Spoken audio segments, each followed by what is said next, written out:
Vamos a ver ahora otro método de análisis de ecuaciones diferenciales ordinarias de primer orden.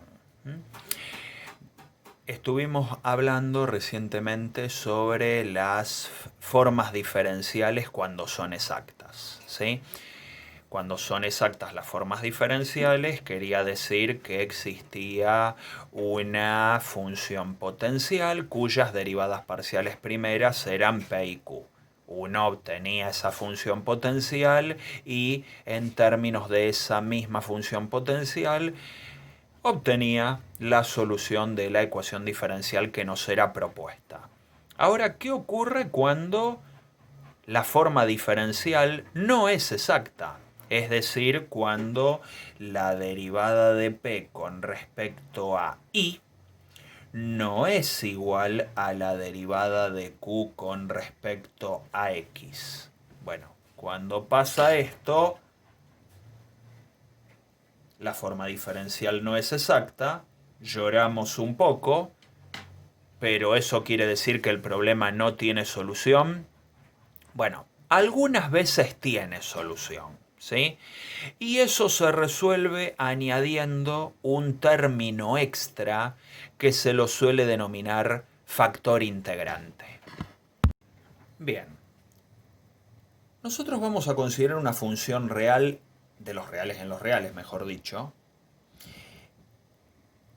que si multiplicamos esa función por nuestra ecuación diferencial, acá vamos a tener mu de x por 0.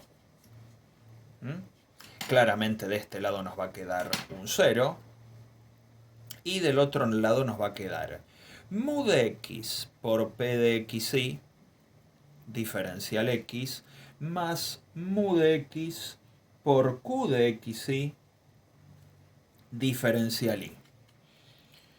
Bueno, busco esta función mu que cumpla esto, tal que ahora esto que está acá va a ser mi nueva p y esto que está acá va a ser la nueva q, afectadas ahora por el factor integrante. Entonces, busco una función mu tal que la derivada de la nueva p con respecto a i sí sea igual a la derivada de la nueva q con respecto a x. A ver, en cierta forma, vos tenés una forma diferencial que no es exacta y quizás no es exacta, pero esté cerca de serlo. Puede ser que le falte algún término que si vos multiplicás por ese término, lográs que eso nuevo que obtuviste ahí sí sea exacto. La cuestión es que hay que buscarlo a este término.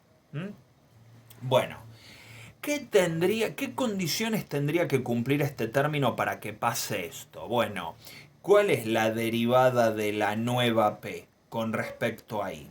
Y es, aplicando propiedades de la derivada de un producto, es la derivada de mu con respecto a i por la p sin derivar,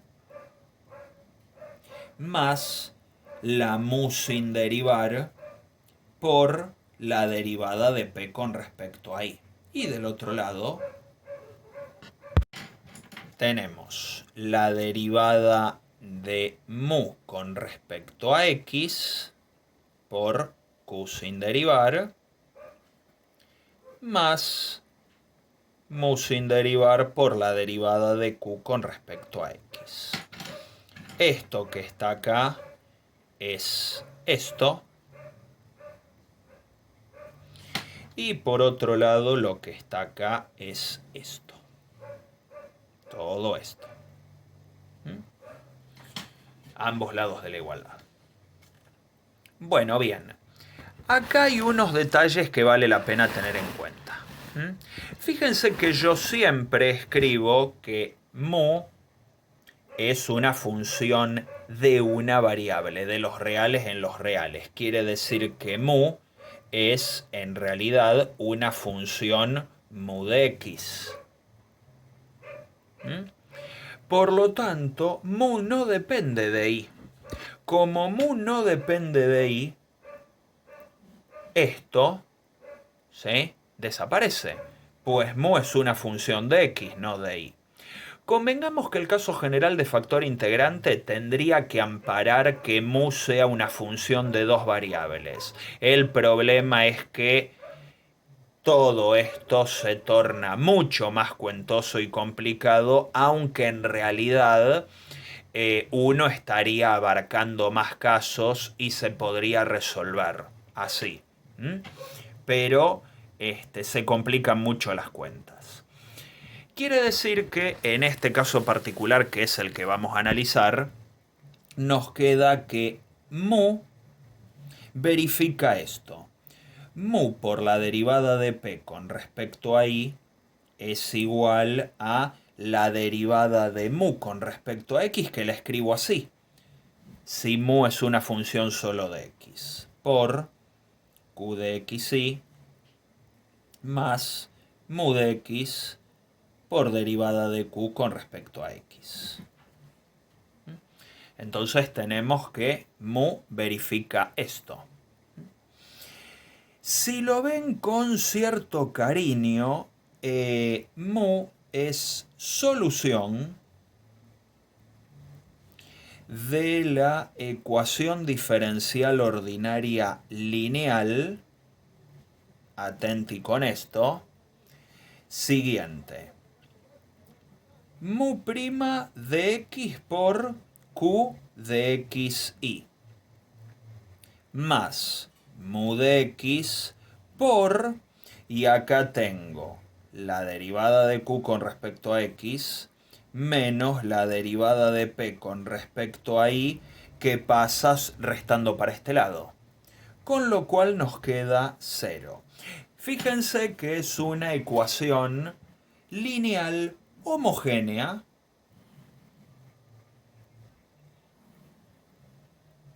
La ecuación lineal, si uno la normaliza, es decir, divide toda la expresión de la ecuación por q de xi, nos termina quedando esto. Claro, acá aparece este choclo, este término así, ese cociente, pero bueno, al menos es una ecuación homogénea, lineal homogénea, y las ecuaciones lineales homogéneas salen por variables separables, ¿sí?, como ya hemos visto. Supónganse que a este choclo que tenemos acá lo termino llamando r de xi. ¿Sí? Simplemente le cambio el nombre, nada más. Entonces, bueno, trabajamos con eso. Digo, bueno, mu prima es diferencial de mu sobre diferencial x más mu de x por r de xi igual a 0.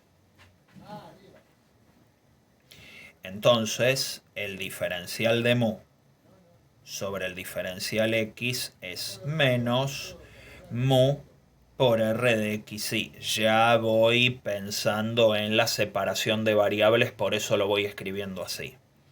Y por último, nos queda que diferencial de mu sobre mu es menos r de xi diferencial x. Separé variables, ¿sí? Separo variables, integro. El menos lo saco para afuera al tener un producto. De este lado, del lado izquierdo, me termina quedando, como siempre, o como habitualmente pasa, el logaritmo de mu. Y de este nos queda esta integral medio horripilante, ¿sí?, que no tengo la más pálida idea quién es, ¿sí? Que r, recuerden que era esta función de acá. Bueno, el factor integrante va a ser, una vez que despejo, e a la menos integral de esta función r, que ¿quién era?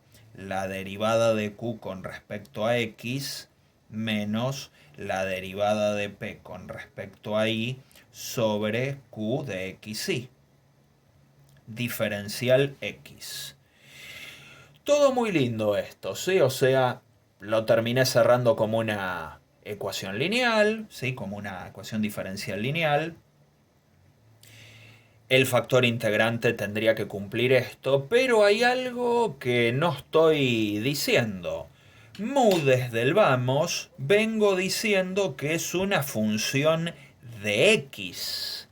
Y acá me están apareciendo cosas que pueden tener y. Entonces uno acá puede decir lo siguiente, que el factor integrante mu de x existe si derivada de q con respecto a x menos derivada de p con respecto a y sobre q de xy no depende de y. Para que esto exista necesito que esto no dependa de y. Entonces yo tendría que hacer la cuenta, ¿sí? Calcular las derivadas parciales primeras, dividir en la diferencia de las derivadas parciales primeras con q y chequear que acá no sobreviva ninguna y. En caso que no quede ninguna i en la fórmula, es decir, que esto dependa exclusivamente de x, decimos que ahí el factor integrante existe y vamos a transformar a nuestra ecuación diferencial en una ecuación diferencial de primer orden exacta. Acá tenemos una ecuación diferencial planteada de esta forma, donde, bueno, en principio se puede chequear fácilmente que no sale por variables separables. Se puede hacer la prueba, pero no hay manera de separar a la x de la y. Tampoco es lineal, claramente esto me indica que no es lineal la ecuación diferencial. Y vamos a ver que tampoco es exacta, porque habiendo identificado a p y q, yo lo que observo es que la derivada de p con respecto a y es 1 y la derivada de q con respecto a x es menos 1. Por lo tanto, estamos en un caso crítico. No coincide, así que tampoco es exacta. Pero hemos estado viendo esto de la técnica del factor integrante. Mu de x por p de xy diferencial x más mu de x por q de xy diferencial y, esto me tiene que dar 0. Pero bueno, a ver, ¿cuál era la condición para que mu de x existiera? Necesito que la derivada de q con respecto a x menos la derivada de p con respecto a y sobre q de xy fuera una función solamente de x, que esto dependiera solamente de x. Bueno, a ver, fijémonos qué es lo que ocurre acá. Tenemos que la derivada de q con respecto a x es menos 1, la derivada de p con respecto a y es 1, dividido q de xy, y cuadrado menos x. Bueno, fíjense que esto es menos 2 sobre y cuadrado, que lo destaco porque eso me indica que no depende exclusivamente de x, con lo cual no existe factor integrante de la forma mu de x.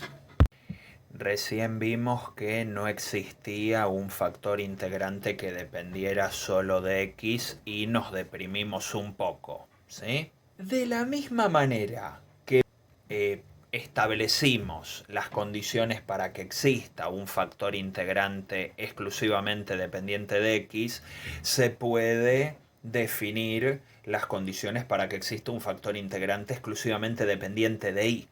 Haciendo las mismas cuentas para este caso, se los dejo como ejercicio, vamos a probar que tal factor integrante existe si en cambio esto que está acá no depende de x.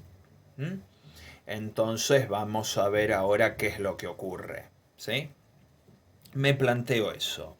La derivada de p con respecto a y, que la teníamos de antes, valía 1, menos la derivada de q con respecto a x, que valía menos 1, dividido p de x y. Y p era justamente la función y. O sea que acá tengo 2 positivo dividido y. Y esto no tiene x en ningún lado, o sea que automáticamente el factor integrante que solo depende de y existe. Ahora bueno, resta definírselo, calcular quién es. Tenemos una ecuación diferencial lineal donde la función incógnita es dependiente de y, que es nuestro factor integrante. Entonces acuérdense que esto salía como diferencial mu sobre diferencial y igual a, bueno, menos 2 sobre i por mu. Y esto nuevamente sale por variables separables. Aquí lo que tenemos es el diferencial mu sobre mu, y del otro lado menos 2 sobre i diferencial i. Ahora integramos. Acá nos vuelve a quedar el logaritmo de mu y del otro lado menos 2 logaritmo de i. Acá no van constantes, ¿sí? No van estas constantes que uno suele poner. Fíjense que por propiedades del logaritmo esto es igual al logaritmo de i a la menos 2. El menos 2 lo metí para adentro. Entonces mu, que depende solamente de i, es igual a, en este caso, e a la esto, o sea, i a la menos 2, 1 sobre i cuadrado. Y ese es nuestro factor integrante. Acá tenemos nuestra nueva ecuación diferencial, ahora con los efectos del factor integrante que acabamos de encontrar. Ahí puse en rojo el i cuadrado dividiendo, bueno, porque ahí se observa el factor integrante que apareció, ¿sí? Que está alterando nuestra forma diferencial, que en principio no era exacta, y eso nos obligó a buscar un factor integrante. Fíjense que si yo elimino esa i cuadrado dividiendo, recupero la ecuación diferencial que teníamos al principio, ¿sí? Pero bueno, ahora con este factor integrante se supone que esto tiene que quedar exacto. Haciendo alguna cuentita, i dividido i cuadrado me queda 1 sobre i. Esa es la nueva p, la que yo llamé p sombrerito, p moñito, más, y acá distribuyendo me queda 1 menos x sobre i cuadrado, diferencial i, y esta es nuestra nueva q. Así que a partir de ahora lo hago como si fuera exacta. Primero chequeamos que sea exacta para ver que el método funciona. La derivada de nuestra nueva p con respecto a i es menos 1 sobre i cuadrado. La derivada de nuestra nueva q con respecto a x, bueno, la derivada con respecto a x da 0 de esto, menos 1 sobre i cuadrado, o sea que quedó exacta. El factor integrante cumplió el rol que tenía que cumplir. Bueno, y a partir de acá seguimos, como de costumbre, cuando tenemos una exacta. Busco la función potencial, porque ya sé que al ser exacta, esta tiene que existir. Y bueno, y puedo integrar la que me parezca con respecto a la variable correspondiente para hallar la u. Por ejemplo, me parece más fácil integrar p. U de xy va a ser igual a la integral de la p diferencial x. Eso es la integral de 1 sobre i diferencial x. Con lo cual u me queda x sobre y más alguna constante que pueda depender de y. Porque acá la x trata a la y como si fuera una constante. Entonces ya conozco algo de u. Bueno, para conocer lo que me falta, chequeo con la condición sobre q. La derivada de u con respecto a y es menos x sobre y cuadrado, que es la derivada de esto con respecto a y, más c' de y. Pero se supone que esto tiene que ser igual a q. A la q que obtuvimos tras haber hecho factor integrante. ¿Quién era q? Era lo que teníamos por acá. 1 menos x sobre y cuadrado. Esto, el término con x, lo sacamos acá. Nos queda que c' de y es 1 y ahí saco c. C de y es la primitiva del 1 en y, que es y más, ahora sí, una constante pura. Bueno, entonces ya con eso saco la función potencial, que es x sobre y más c. Ahí tengo la función potencial. Por lo tanto, para cerrar el ejercicio, la solución es x sobre y más y más k igual a 0. Como no tengo condiciones iniciales, la solución va a quedar así general. Con condición inicial yo podría sacar k.